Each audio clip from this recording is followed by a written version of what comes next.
भारत की शान कहे जाने वाले द ग्रेट खली की जिंदगी की वो कहानी जिसे हम सबसे छुपा कर रखा जा रहा था।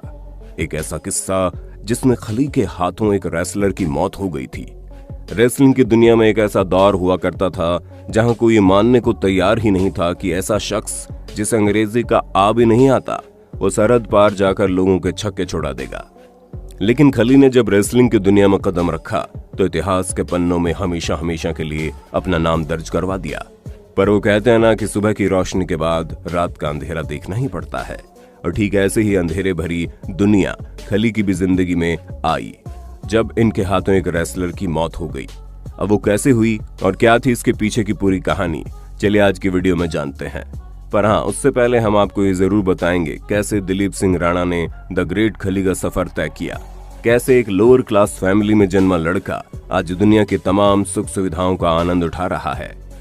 27 अगस्त 1972 की वो तारीख जब हिमाचल प्रदेश के एक छोटे से गांव में दिलीप सिंह राणा का जन्म हुआ। 7 भाई बहनों के बीच में जन्मे दिलीप के परिवार वालों ने ये बिल्कुल भी नहीं सोचा था कि आगे चलकर उनका ये बेटा कैसे सूरज की तरह चमकने वाला बनेगा। और सोचते भी कैसे, आर्थिक रूप से इनका परिवार काफी कमजोर था। इनके पिता गांव के एक छोटे से किसान थे। एक बार जब बारिश की वजह से इनकी पूरी की पूरी फसल उजड़ गई तो इनकी हालत और भी ज्यादा कमजोर हो गई। अब इनके पिता के पास इतने पैसे भी नहीं थे कि वे अपने बच्चों को पढ़ा सके। अब सुनने में भले ही अजीब लगे, लेकिन जब ये 8 साल के थे तो इनके पास 2.5 रुपए तक नहीं थे कि उससे ये अपने स्कूल की फीस जमा करा सके। इसीलिए स्कूल के प्रिंसिपल ने इन्हें काफी खरी खोटी सुनाकर इन्हें स्कूल से निकाल दिया। अब सभी बच्चों के सामने इस तरह का अपमान सहने के बाद दिलीप ने भी यह फैसला कर लिया था कि वो कभी दोबारा उस स्कूल की शक्ल नहीं देखेगा। इस हादसे ने खली को अंदर से इतना ज्यादा तोड़ दिया कि उसके अंदर हिम्मत नहीं बची थी कि ये किसी भी स्कूल में जाकर वापस से पढ़ाई शुरू कर दे। इसलिए उन्होंने दोबारा स्कूल न जाने का प्रण ही ले लिया। जाहिर सी बात है, स्कूल से पैसों के लिए निकाले जाने के बाद इन्हें पैसे का असली महत्व समझ में आ गया था। इसलिए इन्होंने सोच लिया कि अब ये सिर्फ और सिर्फ पैसे कमाने पर फोकस करेंगे, जिसके चक्कर में इन्होंने बहुत सी छोटी छोटी जगहों पर काम किया। इसी दौरान खली को पता चला भारत सरकार द्वारा एक मुहिम चलाई जा रही है जिसमें वृक्षारोपण का काम किया जाएगा और हर मजदूर को दिन के 5 रुपए दिए जाएंगे। आप खुद ही सोचिए, जिस बच्चे को केवल 2.5 रुपए के लिए स्कूल से निकाल दिया गया हो उसके लिए दिन का 5 रुपए किसी सपने से कम नहीं था। और फिर क्या था, 5 रुपए की दिहाड़ी पर उन्होंने काम करना शुरू किया। एक तो ये मेहनती बहुत थे, ऊपर से इनके शरीर की बनावट ऐसी थी कि हर कोई इन्हें पहचानता था और अपने पास काम करने के लिए इन्हें ऑफर देता था। ऐसा करते करते वक्त बीतता गया और 1993 का वक्त आ गया। इस समय ये शिमला में एक सिक्योरिटी गार्ड का काम करते थे और उसी दौरान रात के समय एक पुलिस ऑफिसर की नजर इन पर पड़ी। जैसे ही उस पुलिस ऑफिसर ने ये देखा, वो खली के पास गए और इनसे कहा, तुम्हारी कद काठी इतनी अच्छी है, तुम पुलिस वाले क्यों नहीं बन जाते। एक पल के लिए तो खली को खुद समझ में नहीं आया कि शख्स क्या कह रहे हैं, क्योंकि खली ने ज्यादा पढ़ाई लिखाई नहीं की थी। पर फिर बाद में इन्हें समझाया गया कि इनकी कद काठी को देखते हुए इनका कम पढ़ा लिखा होना नजरअंदाज किया जा सकता है। और वो दौर भी ऐसा था कि लोग सरकारी नौकरियों के पीछे इतना ज्यादा नहीं भागते थे और ना ही इतना ज्यादा कंपटीशन था। एक बार पुलिस की नौकरी मिलने के बाद इनकी पैसों की दिक्कत तो दूर हो गई और ये बड़े अच्छे से अपने घर का पालन पोषण कर सकते थे। इसलिए नौकरी के साथ साथ इन्होंने बॉडी बिल्डिंग पर फोकस करना शुरू कर दिया। धीरे धीरे बॉडी बिल्डिंग में इतनी ज्यादा महारत हासिल कर चुके थे कि हर कोई इन्हें जानने लगा। तभी 1998 का वक्त आया। यही वो समय था जब टीवी पर WWF रेसलिंग की शुरुआत हुई। हालांकि बाद में इसका नाम बदलकर WWE रख दिया गया। खली ने जब इस रेसलिंग को पहली बार टीवी पर देखा तो ये उसे देखकर इतना ज्यादा प्रभावित हुए कि इन्हें भी रेसलिंग करने का चस्का चढ़ गया, जिसके बाद उन्होंने रेसलिंग की प्रैक्टिस करनी शुरू कर दी। और टीवी में जैसे जैसे दांव पेच दिखाए जाते थे, ये वैसे वैसे उन्हें करके अपने आप को ट्रेन करते थे। खली ने धीरे धीरे लोकल लेवल पर रेसलिंग करना शुरू कर दिया, जिस वजह से लोग इन्हें और ज्यादा जानने लगे। पर फिर इनकी जिंदगी में ऐसा मोड़ आया जिसकी कल्पना इन्होंने कभी नहीं की थी। APW यानी कि ऑल प्रो रेसलिंग ने खली को प्रस्ताव दिया कि आप अमेरिका आकर रेसलिंग की पूरी ट्रेनिंग लीजिए। ये चीज खली के लिए किसी सपने से कम नहीं थी। पर अब इनके सामने सबसे बड़ी दिक्कत ये थी कि वो अपनी सरकारी नौकरी को छोड़कर नहीं जाना चाहते थे, क्योंकि अगर एक बार नौकरी छूट जाती तो क्या पता रेसलिंग की दुनिया में इनका सिक्का न जमता और बाद में इन्हें वापस आना पड़ता तो ये पहले की तरह बेरोजगार हो जाते। इसी असमंजस में खली ने काफी दिन गुजार दिए, पर फिर इन्हें एहसास हुआ कि अगर ये खुद पर विश्वास रखेंगे तो अपनी जिंदगी में कुछ ना कुछ तो कर ही लेंगे।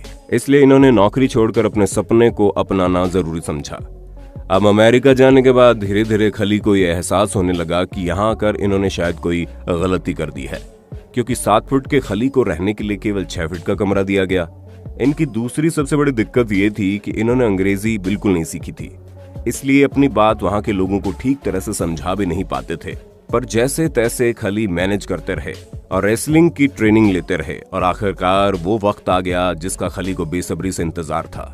साल 2000 में APW द्वारा खली को पहली बार प्रोफेशनल रेसलिंग लड़ने का मौका मिला और इस मैच में इन्होंने ऐसा परफॉर्मेंस दिया कि इनका नाम द जेंट सिंह पड़ गया। इतना ही नहीं, इनकी परफॉर्मेंस को देखते हुए इन्हें WCW में भी शामिल कर लिया गया। दोस्तों, ये उस समय की बहुत बड़ी रेसलिंग कंपनी थी और यहाँ तक पहुंचना हर एक रेसलर का सपना हुआ करता था। पर खली का यह सपना तब चकनाचूर हुआ जब साल 2001 में द ब्रायन ओंग के साथ ट्रेनिंग कर रहे थे। तभी ट्रेनिंग के दौरान ही इन्होंने ब्रायन ओंग को 2 बार रिंग में घुमाया और फिर उस रेसलर के साथ इन्होंने एक ऐसा दांव खेला जिसके कारण उसका सिर मैट से टकरा गया और ब्रायन वहीं गिरकर बेहोश हो गए। बेहोश होने के तुरंत बाद जब उसे अस्पताल पहुंचाया गया तो कुछ ही घंटों में उसकी मौत हो गई। अब दोस्तों, ये बात तो आपको भी मालूम होगी, ये जितने भी रेसलिंग के मैच होते हैं इनकी प्रैक्टिस पहले से ही की जाती है और ये सब कुछ स्क्रिप्टेड होता है। इन सब के बावजूद रेसलर्स को कई सारी चोटों का सामना करना पड़ता है, पर किसी की मौत हो जाना बहुत बड़ी बात थी। इस हादसे के बाद रेसलिंग की दुनिया में खली की बहुत बदनामी हुई और हर कोई इन्हें कातिल की नजरों से देखने लगा। बड़े बड़े रेसलर्स खली से दूर भागने लगे थे, कोई भी खली के साथ मैच नहीं खेलना चाहता था। ये समझ लीजिए, ये दौर खली की जिंदगी का सबसे मुश्किल दौर था, जहां एक पल के लिए तो खली को लगा कि उसका पूरा करियर खत्म हो गया और इन्हें वापस भारत जाना पड़ेगा। तभी एक दिन अचानक से इनकी किस्मत ने फिर पलटी मारी और इसी बीच खली को मैक्सिको और जापान में रेसलिंग करने का मौका मिलता है। पर सोने पर सुहागा तो तब होता है जब ब्रायन की मौत की जांच पूरी होती है और तब पता चलता है कि रेसलिंग करने के लिए बिल्कुल भी फिट नहीं थे और इसी वजह से हल्का सा प्रेशर पड़ने पर इनकी हालत नाजुक हो गई और ये मर गए, जिसके पीछे खली का कोई हाथ नहीं है। वो तो APW के प्रेशर की वजह से ब्रायन को मैच लड़ना पड़ा और इसी कारण ब्रायन के परिवार वालों ने APW के खिलाफ मुकदमा दर्ज करवा दिया और इस पूरे मामले में खली को क्लीन चिट दे दी गई। ये खबर अपने आप में बहुत बड़ी थी। और फिर वो वक्त आया जिसका इंतजार खली को बरसों से था। आखिरकार WWE ने द ग्रेट खली को साइन कर लिया। जब इन्होंने WWE के लिए मैच खेलने शुरू किए तो फिर रुकने का नाम ही नहीं लिया और लगातार एक के बाद एक मैच में अपनी अच्छी परफॉर्मेंस देकर दुनिया भर में अपनी पहचान बनाने लगे। इसी का नतीजा है कि फिल्मों में शाहरुख खान, क्रिकेट में सचिन तेंदुलकर और रेसलिंग की दुनिया में द ग्रेट खली को पूरी दुनिया जानती है, फिर चाहे वो किसी भी कोने में क्यों ना हो। फिलहाल तो खली अपने जैसे और नौजवान रेसलर्स को रेसलिंग की दुनिया में लाने के लिए अपना खुद का एक रेसलिंग इंस्टीट्यूट चला रहे हैं। साथ ही साथ इन्होंने न सिर्फ बॉलीवुड बल्कि हॉलीवुड की फिल्मों में काम करके एक्टिंग की दुनिया में नाम कमाया है और अब ये चैन की जिंदगी जी रहे हैं। दोस्तों, आज के लिए बस इतना ही। उम्मीद है आपको हमारी ये वीडियो काफी पसंद आई होगी। अगर हाँ तो इसके बारे में आपका क्या कहना है हम कमेंट में जरूर जानना चाहेंगे और इसी तरह की शानदार वीडियोस को लगातार देखते रहने के लिए अपने होस्ट और दोस्त सैम के चैनल को लाइक, शेयर और सब्सक्राइब करना ना भूलें। धन्यवाद।